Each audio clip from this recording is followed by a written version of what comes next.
Doctor, तुम्हास आणि तुमच्यासारख्या इतर 3-4 डॉक्टरांस आम्ही सविस्तर विचारले, परंतु आम्हास झालेल्या या दुर्मिळ आजाराचे नावही आम्हास कोणी सांगितले नाही आणि आम्हास सविस्तर माहिती काही दिली नाही. परंतु आज आम्ही तुम्हास आम्हास झालेल्या आजाराचे नाव सांगतो. अंजायना पेक्टोरिस, होय ना? गेले 8-15 दिवस आम्ही मेडिकल सायन्सशी संबंधित असंख्य पुस्तके वाचली. त्यातील लक्षणे आम्ही आमच्या विकाराशी ताडून पाहिली. तेव्हा आम्हास अंजायना पेक्टोरिस हाच आजार झालेला आहे याची खात्री पटली. आणि अजूनही त्या आजारावर कोणताही उपाय सापडलेला नाही हेही आम्हास कळून चुकले.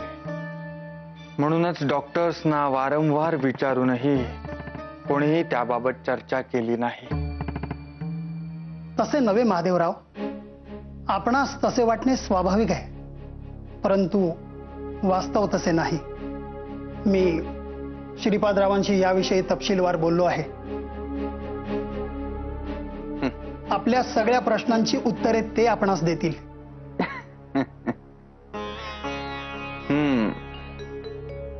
म्हणजे आमच्या दाव्यास डॉक्टरांनी पुष्टीच दिली म्हणावयाची. आणि बाबा, चर्चेचे घोंगडे तुझ्या गळ्यात टाकले आहे त्यांनी. आता तूच आम्हास सांग, आमची माहिती आणि आम्हास झालेला आजार बरोबर आहे की नाही? दादा, तुझी माहिती काही चुकीची नाही आणि तुझ्याशी प्रतिवाद करण्याची माझी कुवतही नाही. त्यामुळे डॉक्टरांनी मला जे सांगितले आहे ते मी तूच सांगतो. दादा, हा जो विकार आहे याची लक्षणे ही वायू किंवा अन्य तात्कालिक कारणांनीही उद्भवू शकतात, परंतु माणसास केवळ कल्पनेनेच असे वाटायला लागते की आपणास हाच आजार झालेला आहे. त्यामुळे या विकाराचे खरे नाव स्यूडो अंजायना पेक्टोरिस अर्थात भ्रामक अंजायना पेक्टोरिस असे आहे.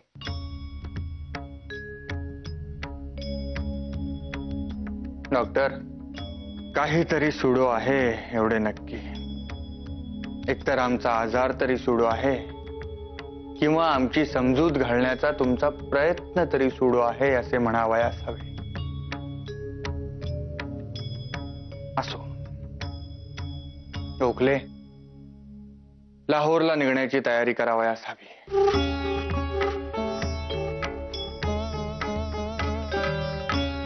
त्या काँग्रेसच्या 18व्या परिषदेच्या निमित्ताने बऱ्याच निर्णयांवर शिक्कामोर्तब करावयाचे आहे. तेथे वाचावयाचे भाषणही आम्ही लिहून ठेवले आहे. तेव्हा आता निघण्याची तयारी करावयासच हवी. नाही नाही नाही दादा, नाही दादा. दादा, डॉक्टरांनी अगदी निक्षून बजावले आहे की इतका लांबचा प्रवास अजिबात करावयाचा नाही. अरे, तुझ्या भाषणाची, चर्चांची तयारी त्यांस दिसतच होती आणि लाहोरच्या परिषदेच्या बातम्याही झळकत आहेत. काँग्रेसच्या स्थापनेपासून आजवर एकही परिषद न्यायमूर्तींशिवाय झालेली नाहीये. न्यायमूर्तीच सूत्रधार असतात परिषदेचे. अहो, त्यांच्या विना परिषद ही कल्पनाच करवत नाही. नाही गोखले, महादेवराव, तुमच्या तब्येतीत इतका लांबचा प्रवास झेपणार नाही. डॉक्टर, पण स्वतः डॉक्टर सांगताहेत ना,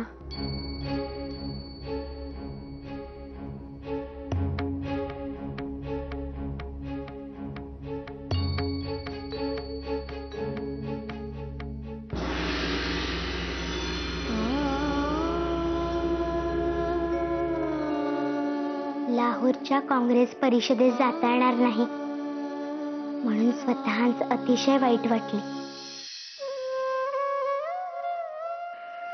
साऱ्यांचेच मत, आम्ही यावेळी काँग्रेसच्या परिषदेत जाण्याचा मोह प्रकृतीची स्थिती पाहून टाळावा असे आहे.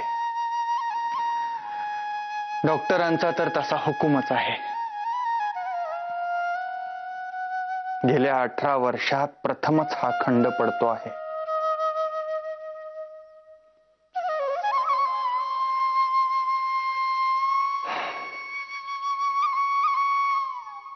परंतु असो, तेथे वाचावयाचे भाषण आम्ही लिहूनच ठेवले आहे. गोपाळ, यावेळी तू ते भाषण आमच्या वतीने वाच. त्यातील मुद्द्यांवर कोणकोणते आक्षेप कोण कोण घेतील याचा आम्हास अचूक अंदाज आहे.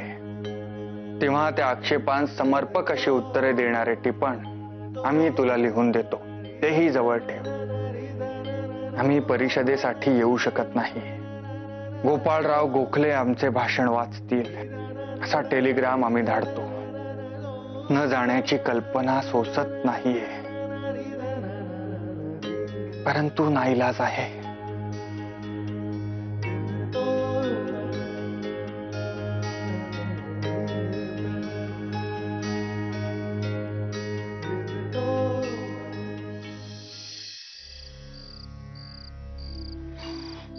सुखी राहा.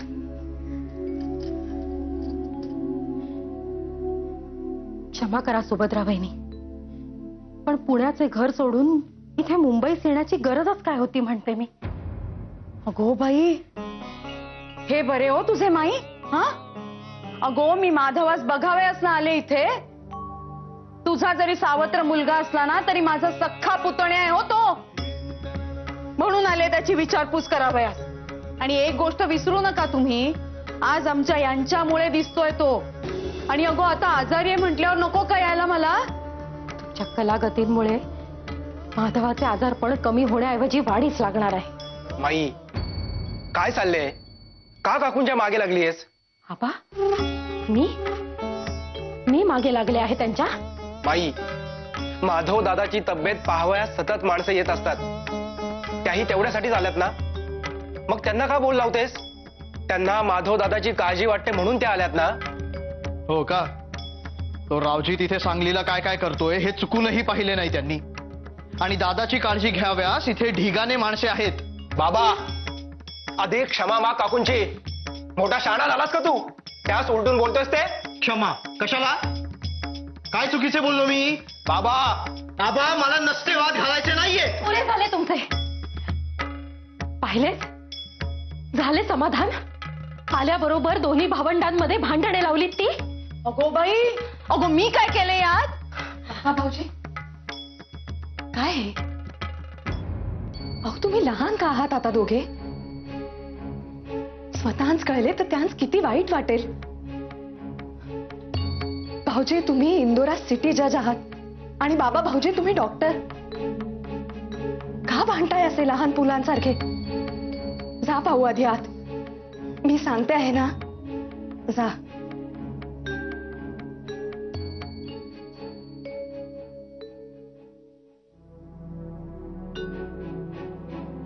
सुभद्रा काकू नमस्कार करते.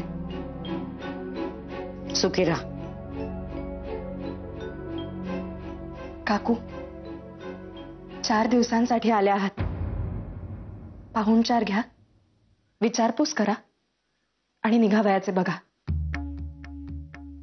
तुम्ही सर्वांमध्ये वडील आहात, तेव्हा पुण्यातील घराची जबाबदारी तुमच्यावरच आहे आता. आणि माई सुद्धा जर काही बोलल्या असतील तर त्याच अर्थी. होय ना माई? सुभद्रा काकू,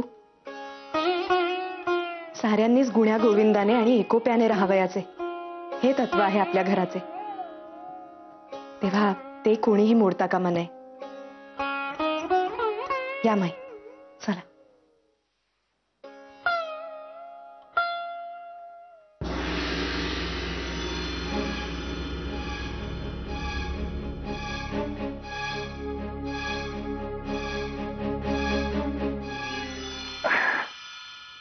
रमाबाई, एवढा कसला आवाज येतो आहे? सुभद्रा काकू आल्या आहेत.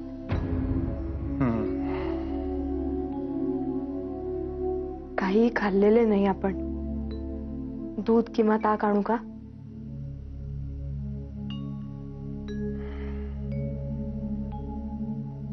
लाहोरच्या काँग्रेस परिषदेस काही यावेळेस जाता आलेले नाही, तेव्हा जीव अस्वस्थ आहे हे खरेच. परंतु अहो, तेथे असताना काही अनवस्था प्रसंग ओढविला असता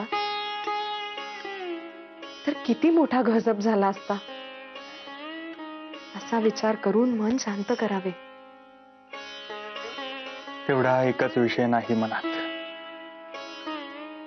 त्रास झाला हे खरे, पण ठीक आहे, हे व्हावयाचेच. रमाबाई, आम्ही 6 महिन्यांची रजा घेत आहोत आणि त्याला जोडूनच पेन्शन घेणार आहोत.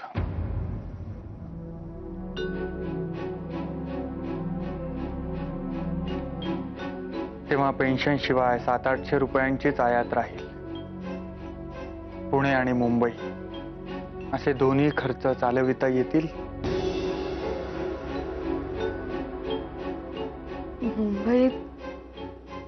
मुंबईत घर भाड्यासच 300-350 लागतात.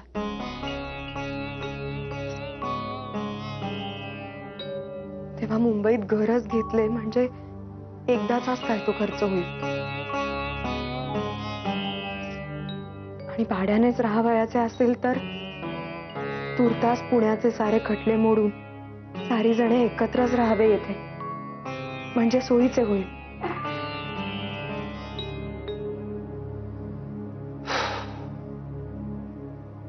पुण्याचे घर मोडावयाचे नाही आणि तेथील माणसांस देखील हलवावयाचे नाही. आजपर्यंतच्या त्यांच्या नेहमीच्या सवयीप्रमाणे कथा, कीर्तने, पुराणे या साऱ्या गोष्टी त्यांच्या मनासारख्या व्हावयास हव्यात.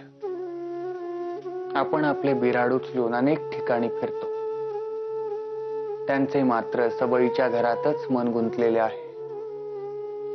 त्यांचे सुख तेथे आहे आणि आम्हास मात्र आता मुंबईतच राहावयाचे आहे.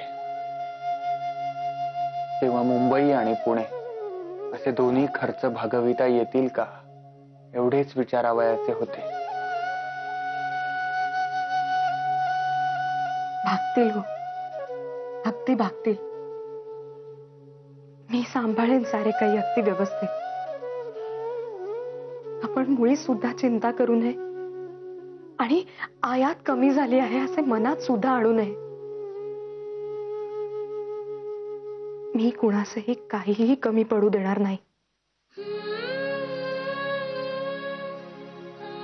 आपण फक्त मन उल्लसित ठेवून तब्येतीस जपावे, हे एवढेच काय ते हवे आहे मला.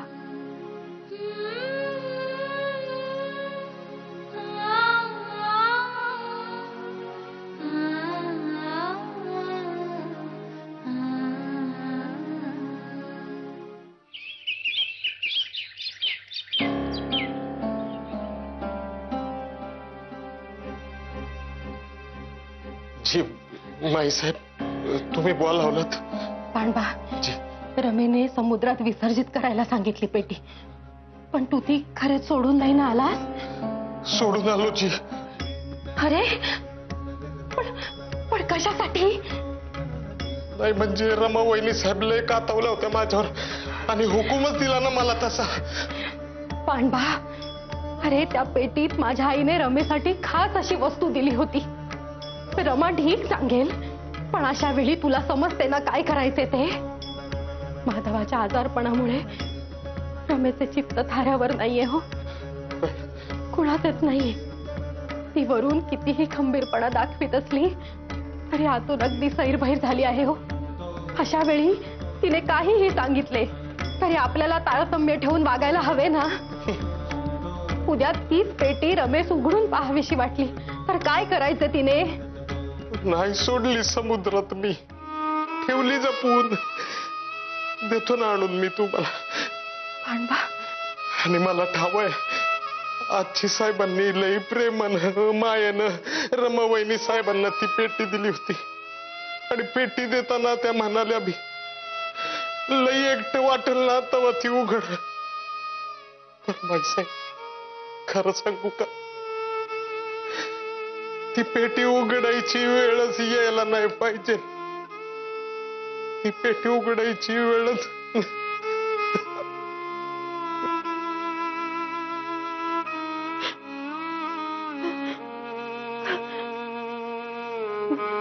नाही पांडुबा, काही वावयाचे नाही माधवा. माधवाने खूप लोकांचे भले केले आहेत. त्या सगळ्यांचे आशीर्वाद आहेत त्याच्या पाठीशी. काही वावयाचे नाही त्यास, काही वावयाचे नाही त्यास.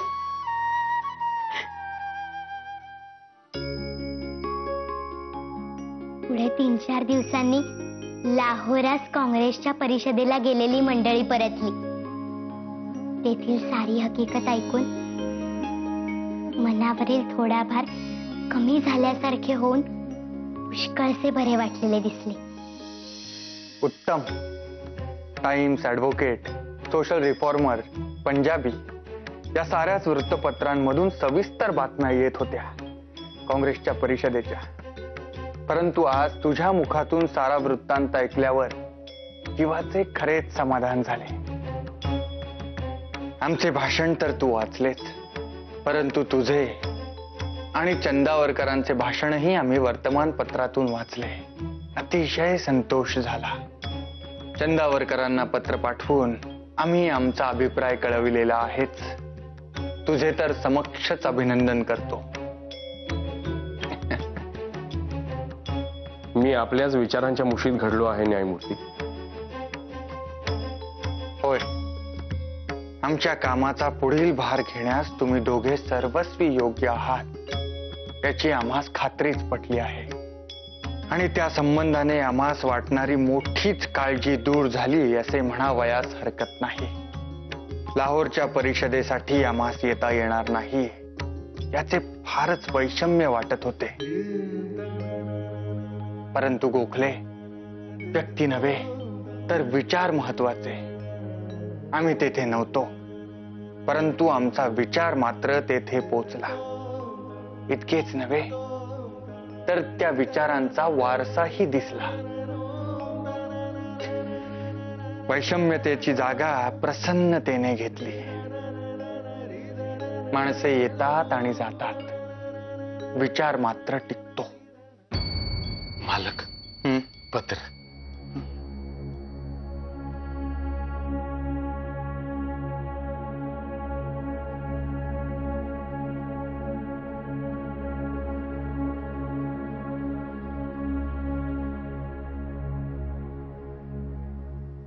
झुले